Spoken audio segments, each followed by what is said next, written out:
जय हिंद जय भारत। आज वीडियो हम करेंगे क्लास 12 का टॉपिक सरफेस केमिस्ट्री चैप्टर से प्रीवियस ईयर क्वेश्चन। बेटा ये टॉपिक जो है हमारा सरफेस केमिस्ट्री चैप्टर है, ये हद से ज़्यादा आसान है।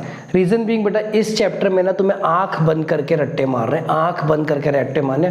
15 से 16 क्वेश्चन से ऊपर तो इस चैप्टर में वैसे ही नहीं बनते, उसमें से ही पक्का ही आने क्वेश्चन। तो अगर तुम इस वीडियो को सारे क्वेश्चन करके जाओगे तो तुम्हें इस चैप्टर में चाहे तुमने कुछ ना पढ़ो, तब तुमने पूरे साल कुछ ना पढ़ा, तब भी तुम्हारे नंबर आएंगे। इसलिए वीडियो के भाई कोई भी क्वेश्चन मत छोड़ना और रट लेना।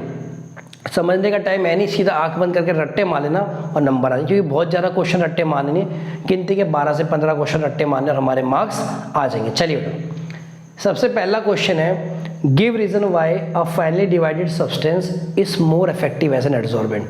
मैं कह रहे कोई चीज़ का सॉलिड पीस है और उसको छोटे छोटे टुकड़ों में तोड़ दो, तो जो छोटे छोटे टुकड़ों में तोड़ोगे उसका एडसॉर्प्शन ज़्यादा होगा एज कम्पेयर टू वन। बात समझे? अब तुम्हें समझाना क्यों। देखो आंसर लिखा है, powder substance greater surface area as compared to the crystalline form greater the surface area greater. कह रहे किसी चीज़ को जब पाउडर सब्सटेंस की फॉर्म में तोड़ देते हैं, ब्रेक करते हैं, क्रश कर देते हैं, तो उसका सरफेस एरिया बढ़ जाता है। जितना ज़्यादा सरफेस होगा उतना ज़्यादा मॉलिक्यूल्स उस पर आके चिपकेंगे और इसी चिपकने के नाम को कहलाते हैं एडसॉर्प्शन। बात समझ आ गई? चलो नेक्स्ट क्वेश्चन है, explain what is observed when. और 3 पार्ट दिए गए। पहला है when a beam of light is pass through colloidal solution, कि जब एक बीम ऑफ लाइट जो है, रे ऑफ लाइट जो है कोलाइडल सॉल्यूशन से पास होती है, तो देखो होता क्या है, scattering of light take place. इसी स्कैटरिंग ऑफ लाइट को आप क्या कहते हैं, टिंडल इफेक्ट। तो मैंने इसका आंसर साथ में लिखा हुआ है, scattering of light by the colloidal particle take place and path of light become visible, bracket में लिखा है टिंडल इफेक्ट। इसी को हम कहते हैं टिंडल इफेक्ट। सेकेंड है, an electrolyte NaCl is added to hydrated ferric oxide solution. Ferric oxide solution में जब इलेक्ट्रोलाइट NaCl डालते हैं तो क्या होता है, उसका कोआगुलेशन हो जाता है। बेटा होता क्या, देखो FeOH3 है ना, हाइड्रेटेड फेरिक ऑक्साइड यही है, ठीक है। जब इसमें आप कोआगुलेशन वो करोगे तो NaCl में Cl पे नेगेटिव चार्ज होता है, FeOH3 पे पॉजिटिव, पॉजिटिव नेगेटिव एक दूसरे को कोआगुलेट करते हैं और कोआगुलेशन हो जाएगा। बात समझ आएगी? चलो तीसरा, electric current is pass through colloidal solution. जैसे ही बेटा आप इलेक्ट्रिक करंट पास करोगे, on passing electric current movement of colloidal particle move towards oppositely charge electrode. जैसे इलेक्ट्रिक करंट पास होगा, कोलाइडल पार्टिकल जो है अपोजिटली चार्ज इलेक्ट्रोड के पास चले जाएंगे। तीनों पॉइंट समझ आ गए? नेक्स्ट क्वेश्चन पे चले। चलो नेक्स्ट क्वेश्चन है, right one difference in between each of the following. पहला लायोफोबिक एंड लायोफिलिक सोल और दूसरा है सॉल्यूशन कोलाइड्स। इनमें एक एक डिफरेंस पूछा था जो बोर्ड में प्रीवियस ईयर में क्वेश्चन आया था। मैंने जानबूझ के दो करा रहा हूँ, क्या पता इस बार 2 आ जाए। तो देखो पहले सॉल्यूशन और कोलाइड में चलते हैं। सॉल्यूशन होमोजीनस होता है बेटा। होमोजीनस का मतलब फिक्स कंपोजिशन होता है, कभी चेंज नहीं होता।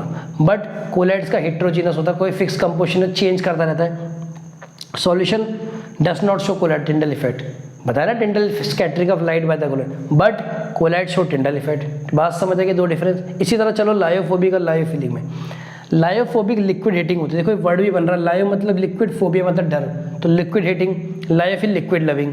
लायोफोबिक जो होते हैं they are irreversible in nature, लिखा है मैंने यहाँ पे, और लायोफिलिक का है they are reversible in nature. Next question है मेरा, write the disperse phase and dispersion medium of milk. Milk का डिस्पर्स फेज बताना है, डिस्पर्शन मीडियम बताना है बेटा। डिस्पर्स फेज होता है कोलाइड्स में सॉल्यूट को कहा जाता है, और डिस्पर्शन मीडियम किसको कहता है, सॉल्वेंट को। तो मिल्क के दोनों ही लिक्विड होते हैं, ये बात समझे? तो उसका आंसर आप लिक्विड लिख रखा है मैंने पहले, ठीक है। Next write one similarity between physisorption और केमिकल। फिजियोप्शन मतलब फिजिकल एब्जॉर्प्शन, केमियोप्शन मतलब केमिकल। डिफरेंसेस तो कई बार आते हैं, हालांकि मैं क्वेश्चन भी करा रहा हूँ आगे जाके डिफरेंसेस का, बट यहाँ पे उन्होंने क्या पूछा है, सिमिलरिटी। तो both increase with increase in surface area. जैसे सरफेस एरिया बढ़ता है फिजिकल एब्जॉर्प्शन भी बढ़ेगा, केमिकल एब्जॉर्प्शन भी बढ़ेगा। नेक्स्ट है, write the chemical method by which FeOH3 solution is prepared from FeCl3। तुम्हें बताना है कौन सा मेथड है। देखो बेटा FeCl3 है, जब उसका H2O करोगे, हाइड्रोलाइसिस करोगे तो क्या बनेगा, FeOH3 प्लस HCl रिएक्शन लिख के याद है ना, तुम्हें नंबर मिल जाएंगे। आगे चले, चलो नेक्स्ट है मेरे भाई, define the following term. Definition पे है, पहला ब्राउनियन मूवमेंट, दूसरा पेप्टाइजेशन, तीसरा है मल्टीमोलर। ब्राउनियन मूवमेंट होता है zigzag movement of colloidal particles due to unbalance bombardment in the dispersion. Zigzag कुछ इस तरह ही ऐसे करके होता है बेटा, zigzag movement of colloidal particles due to unbalance bombardment the dispersion medium. सीधा रट्टे मारनी, ठीक है। फिर है पेप्टाइजेशन। देखो पेप्टाइजेशन है process of converting a precipitate into colloidal sol by shaking with dispersion medium in the presence of a suitable amount of electrolyte. एक बार मेरे पीछे हो जाओ तो मेरी कसम है, process of converting a precipitate into colloidal sol by shaking it with dispersion medium in the presence suitable amount of electrolyte. यहाँ समझ आ गई पेप्टेशन, ठीक है। नेक्स्ट है multimolecular colloid. Multimolecular क्या होता है, देखो मल्टी मॉलिक्यूलर एक से ज़्यादा, a large number of atoms और स्मॉलर मॉलिक्यूल, बड़े एटम या फिर स्मॉलर लिखें, जिनका डायमीटर 1 nm से कम हो। 1 nm क्या होता है, नैनोमीटर, नैनोमीटर में कितनी होती है 10 की, जिनका डायमीटर 1 nm से कम हो of a substance aggregate together, एक साथ इकट्ठे आते हैं to form species in the colloidal range, इसे क्या कहते हैं, मल्टी मॉलिक्यूलर कोलाइड्स। ये बात समझ आ गई यहाँ तक, चलो आगे चले। Explain the following terms. पहला इलेक्ट्रोफोरेसिस, दूसरा मिसेल्स, तीसरा है पेप्टाइजेशन। बेटा देखो पेप्टाइजेशन तो मैं पहले ही करा चुका ना, वो सेम ही है। इलेक्ट्रोफोरेसिस क्या होता है, movement of colloidal particles under the influence of, देखो ये लाइन लिखी है मैंने, ध्यान से पढ़ लो, the movement of colloidal particles towards oppositely charged electro, अगर मैं पॉजिटिव हो तो नेगेटिव की तरफ भागेगा, नेगेटिव हो तो positive, under the influence of electro field is called as electrophoresis, इसी को आप कैटाफोरेसिस भी कहते हो, ठीक है। चलो नेक्स्ट पे चले क्या, नेक्स्ट है मिसेल्स।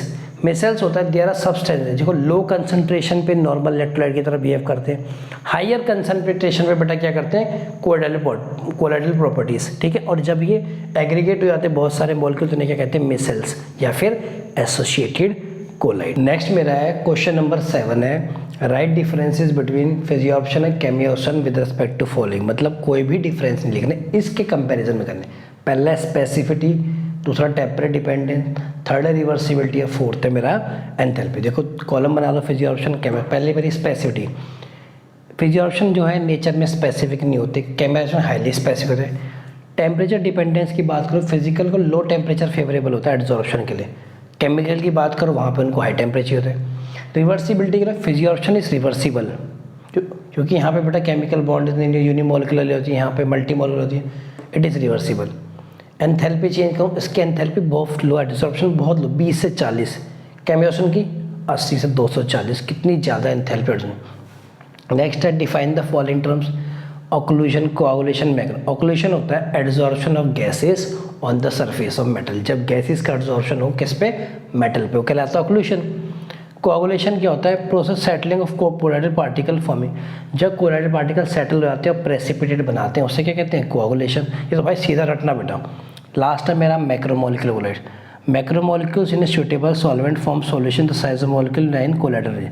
मैक्रो मतलब बेटा, माइक्रो मतलब होता है बहुत छोटा, मैक्रो मतलब बहुत बड़ा, तो मैक्रोमोलिक्यूल सुटेबल सॉल्वेंट जब साइज ऑफ मॉलिक्यूल आता है मेरा कोलाइडल रेंज में, उसे क्या कहते हैं, हमारे मैक्रोमोलिक्यूलर कोलाइड। नेक्स्ट क्वेश्चन मेरा है, आंसर द फॉलोइंग क्वेश्चन। पहला पार्ट है write the main reason for the stability of colloidal sol. भाई कोलाइडल सोल का स्टेबिलिटी क्यों होती है, इसका आंसर देखो, all the particle of colloidal sol carry the same charge, सब में सेम चार्ज हो, जितने भी कोलाइडल सोल के पार्टिकल होते हैं, जिसलिए कोई आपस में इकट्ठा नहीं आ सकता, भाई सेम चार्ज है, like charges REPL each other, मैं इसके पास आने की कोशिश करूँगा दूर नहीं रहेंगे, जिसकी वजह से कभी एग्रीगेट नहीं होते। सेकंड है write the disperse phase and dispersion medium of smoke. Disperse phase और डिस्पर्जन मीडियम बताओ स्मोक का, तो डिस्पर्स फेस क्या है, सॉलिड, और डिस्पर्जन मीडियम क्या है, गैस। नेक्स्ट है what type of colloid is formed when a liquid disperse in a solid. जब एक लिक्विड को सॉलिड में डिस्पर्स किया जाता है तो कौन सा कोलाइड बनता है, जेल बनता है। एग्जांपल पूछे चीज और जेलीस, ठीक है। नेक्स्ट क्वेश्चन पे चल, जो कि हमारा इस वीडियो का लास्ट ही question. How are following colloidal sol prepared. पहला सल्फर इन वाटर, कैसे प्रिपेयर बेटा, H2S के साथ ऑक्सीडेशन कराते हैं सल्फर डाइऑक्साइड की, देखो क्या बन जाता है, सल्फर का सोल प्लस H2। ऐसे आप बोलेंगे गोल्ड इन वाटर, तो AuCl3 का बेटा रिडक्शन कराया जाता है मिथेनल HCHO के साथ प्लस H2O, और क्या बनेगा Au plus HCH plus CH, दोनों ही रिएक्शन आपको याद करनी है। इस चैप्टर में बेटा कुछ भी डिफिकल्टी नहीं है, अगर आप नंबर कटवाएंगे तो अपनी मर्जी से कटवाएंगे बेटा, इस चैप्टर में कहीं से कोई डिफिकल्टी नहीं, क्वेश्चन रट्टे मारने ही पड़ेंगे, अच्छे से याद करना। तब तक मिलते हैं आपसे नेक्स्ट वीडियो में। जय हिंद, जय भारत।